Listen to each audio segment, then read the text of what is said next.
Hello dear student, in this video we are going to discuss about asymptotic notation.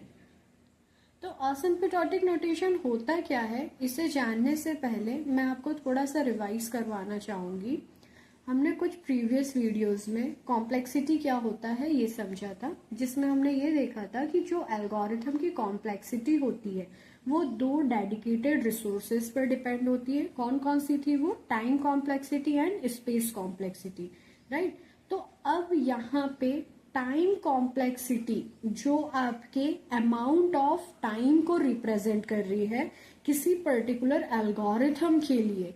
अब हमने उसकी time complexity find out करना तो सीख चुके हैं, लेकिन उस टाइम कॉम्प्लेक्सिटी को किस तरह से हम रिप्रेजेंट कर सकते हैं, इसी चीज के बारे में यहाँ पर असिम्प्टोटिक नोटेशन आपको बताने वाला है. क्या मतलब हुआ इसका? कि जो आपने एल्गोरिथम की टाइम कॉम्प्लेक्सिटी फाइंड आउट करी थी, राइट. जैसे सपोज आपके पास एक टाइम कॉम्प्लेक्सिटी आई 2n प्लस n, सॉरी इसको अपन ले लेते हैं n², ठीक है, +1. ओके, तो आपको इसकी टाइम कॉम्प्लेक्सिटी निकालते आती है. ये आपका पूरा एक एक्सप्रेशन है. आपको क्या करना पड़ता है, जो भी इसकी फास्टेस्ट ग्रोइंग टर्म होती है आप उसे पिक करते हैं, राइट. तो हमने यहाँ पे उस 2n² को पिक कर लिया. अब इससे आपको क्या करना पड़ता है, रिप्रेजेंट करना होता है, उसको आपको लिखना होता है. तो किस फॉर्म में लिखते हो आप? एक मैथमेटिकल वे में. तो जिस मैथमेटिकल वे में आप टाइम कॉम्प्लेक्सिटी को रिप्रेजेंट करने वाले हैं उसे आप कहते हो असिम्प्टोटिक नोटेशंस. ओके, तो दैट मीन्स कि यहाँ पे 2n² है, मैंने इसको लिखा ऑर्डर ऑफ n². तो यहाँ पे ये जो मैंने ओ बनाया है इसे मैंने क्या प्रोनाउंसिएशन करा? Order of. तो ये ऑर्डर ऑफ का क्या मतलब है, किस तरह से हमने इसको मैथमेटिकल रिप्रेजेंटेशन परफॉर्म करवाया, ये सारी चीजें जो है आपका असिम्प्टोटिक नोटेशन डिफाइन करता है. ओके, तो हम इसकी डेफिनेशन पढ़ते हैं. देखिए क्या लिखा है. It is a mathematical way of representing a time complexity. Simple, time complexity को रिप्रेजेंट करना है मैथमेटिकल वे में, तो हम किसका यूज करेंगे? असिम्प्टोटिक नोटेशंस का. The efficiency of an algorithm depends on the amount of time, storage and other resources required to execute the algorithm. तो इसका क्या मतलब हुआ कि जो एल्गोरिथम की एफिशिएंसी होती है वो डिपेंड करती है अमाउंट ऑफ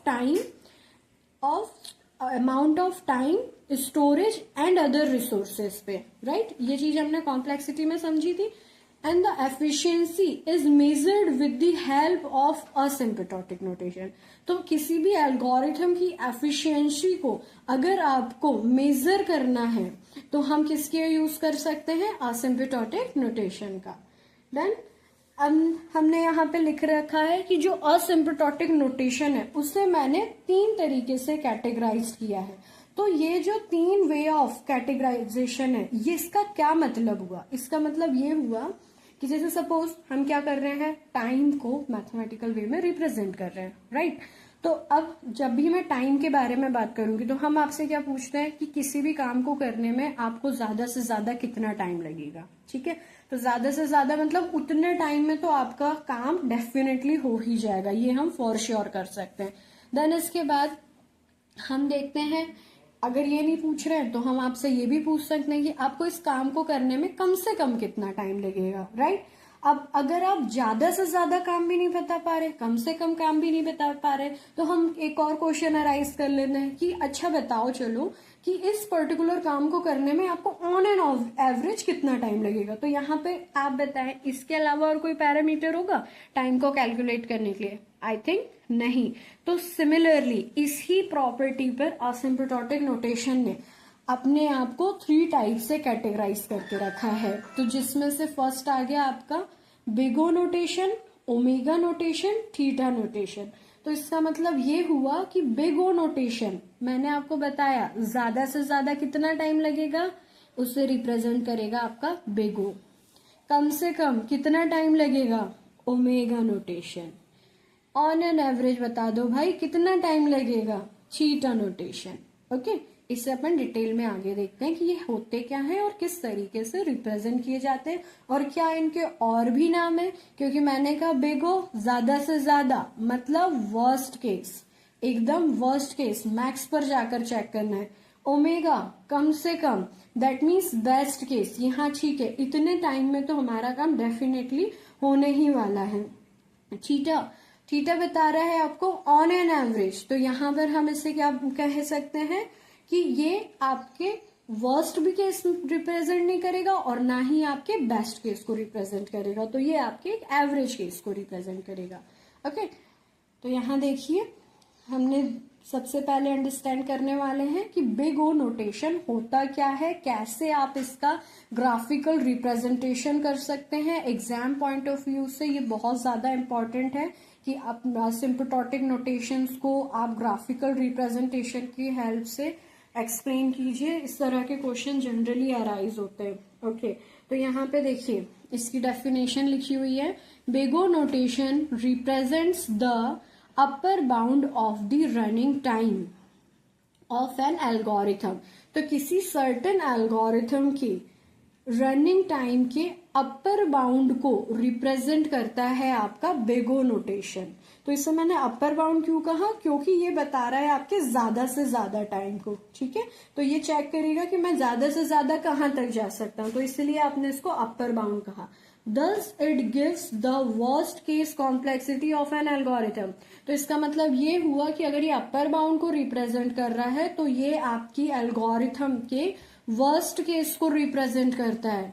ओके, अब इसे देखिए ग्राफ में हम इसे कैसे रिप्रेजेंट कर सकते हैं। तो यहाँ जो हमने ग्राफ बनाया है तो इसमें हमने इस पर्टिकुलर एक्सिस को टी से रिप्रेजेंट कर रहे हैं, दैट इज टाइम, और यहाँ पर आप रिप्रेजेंट कर रहे हैं दूसरे एक्सिस को एन से। तो एन होंगे इनपुट, क्योंकि आप जानते हैं कि जितने नंबर ऑफ इनपुट्स आप देते हैं, जितने नंबर ऑफ इनपुट के थ्रू ऑपरेशंस परफॉर्म करते हैं, उनके अकॉर्डिंग आपका टाइम कैलकुलेट होता है। तो यहाँ पर हमने रिप्रेजेंट किया हुआ है एक एफ ऑफ एन और दूसरा बता रहे हैं हम c dot ji of N.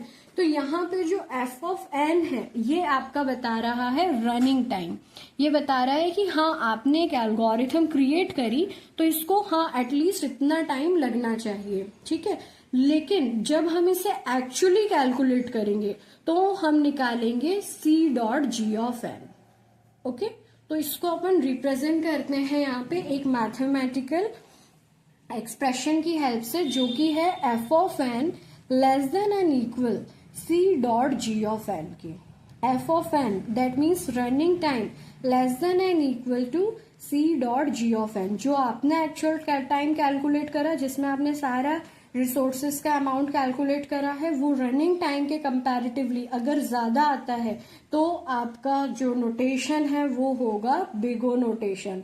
और इसको हम रिप्रेजेंट कैसे कर सकते हैं, F of n order of g n, या फिर आप इसे ऐसा भी लिख सकते हो f of N is equals to order of g of N. Okay, तो यहाँ पे जो आपका रनिंग टाइम है वो आपके वर्स्ट केस को रिप्रेजेंट कर देगा। तो अभी देखिए मेरे ग्राफ में इस एक्सप्रेशन को, इस पर्टिकुलर कंडीशन को हम कैसे रिप्रेजेंट कर रहे हैं। तो हमने यहाँ पे दो इनपुट्स के अकॉर्डिंग रनिंग टाइम कैलकुलेट करें, तो यहाँ पे ये हो गया आपका run time f of N, जो फंक्शनिंग टाइम लग रहा है। ठीक है, देन इसके बाद हमने यहाँ जो एक्चुअल टाइम कैलकुलेट करा है तो ये आपके फंक्शनिंग टाइम के कंपैरेटिवली अपर जाना चाहिए। ठीक है, तो अब यहाँ पे देखें हमने और क्या बताया, ये दोनों फंक्शनिंग टाइम और आपका एक्चुअल कैलकुलेटिंग टाइम जो है, जिस पर्टिकुलर पॉइंट पर आकर इंटरमीडिएट होते हैं, यहाँ पे जब आपको एक कॉमन पॉइंट मिलता है तो उसे हम क्या कहेंगे, f of n equal less than equal C dot ji of n. तो ग्रेटर साइन जो अपर को रिप्रेजेंट कर रहा है और इक्वल हम यहाँ पे लगा रहे हैं, तो इस इक्वल को हम इसलिए ही लगा रहे हैं क्योंकि एक पॉइंट ऐसा भी आता है जब ये दोनों टाइम जो है कॉमन पॉइंट पर इंटरसेक्ट करते हैं। डन। इसी तरह से आपका आता है ओमेगा नोटेशन। ओमेगा नोटेशन जो आपके कम से कम टाइम को, दैट मीन्स बेस्ट केस को रिप्रेजेंट कर रहा है। तो इसकी डेफिनेशन में लिखा हुआ है omega notation represents the lower bound of the running time, क्योंकि देखिए बिग ओ वर्स्ट केस को बता रहा है तो वो सबसे अपर बाउंड को रिप्रेजेंट करेगा, लेकिन ओमेगा आपके लोअर बाउंड को रिप्रेजेंट करता है। ओके, किसी पर्टिकुलर एल्गोरिथम के लिए। Thus it provide the best case complexity of an algorithm। और इसी कारण, क्योंकि ये लोअर बाउंड बता रहा है, मिनिमम वैल्यू बता रहा है, तो इसीलिए आप इसको किससे रिप्रेजेंट कर सकते हैं, बेस्ट केस कॉम्प्लेक्सिटी से। तो इसका जो एक्सप्रेशन होगा वो कैसा होना चाहिए, जो आपकी f of n value big O की कंडीशन में कैसी आ रही थी, छोटी और इक्वल, लेकिन इसमें ये क्या होगा, अपोजिट। क्यों, क्योंकि ये इसकी मिनिमम वैल्यू बता रहा है, तो यहाँ पर हम इसे लिख लेंगे f of n greater and equal to C dot ji of n. ये आपको समझ आया, जिसे हम ऐसा भी लिख सकते हैं F of N is equals to omega of N. F of N is equals to omega of N. Okay, अब इसका ग्राफ देखें हम, तो ग्राफ सिंपल सा है। तो ग्राफ में हमने क्या बताया, जो फंक्शनिंग टाइम है आपके एक्चुअल कैलकुलेटिंग टाइम से अपर जाना चाहिए, और ये जो दोनों टाइम जिस पर्टिकुलर पॉइंट पर आकर इंटरमीडिएट करेंगे उसे आप क्या कहेंगे, दोनों का इक्वल टाइम। इसे हम रिप्रेजेंट कर रहे हैं यहाँ किससे, n0 से। तो n0 एक ऐसा पॉइंट है जो कांस्टेंट को रिप्रेजेंट कर रहा है कि इस पर्टिकुलर टाइम पर आके दोनों टाइमिंग जो है वो एक कांस्टेंट टाइम होगा, मतलब इक्वल टाइम होगा। ओके, अब हम नोटेशन के थर्ड टाइप को पढ़ते हैं, जिसका नाम क्या है, थीटा नोटेशन। तो थीटा नोटेशन जो रिप्रेजेंट करने वाला है आपके एवरेज केस को। ओके, तो यहाँ डेफिनेशन में क्या लिखा हुआ है, theta notation encloses the functions from above and below. Above upper bound and below, that means lower bound, since it represents the upper and the lower bound of the running time of an algorithm। तो algorithm के upper bound को भी represent करता है और lower bound को भी represent करता है। It is used for analysing the average case complexity of an algorithm. इसका यूज हम क्यों करते हैं, किसी सर्टेन एल्गोरिथम के एवरेज केस को फाइंड आउट करने के लिए। तो इस पर्टिकुलर केस में हम क्या करने वाले हैं, अपर बाउंड और लोअर बाउंड दोनों को फाइंड आउट करेंगे।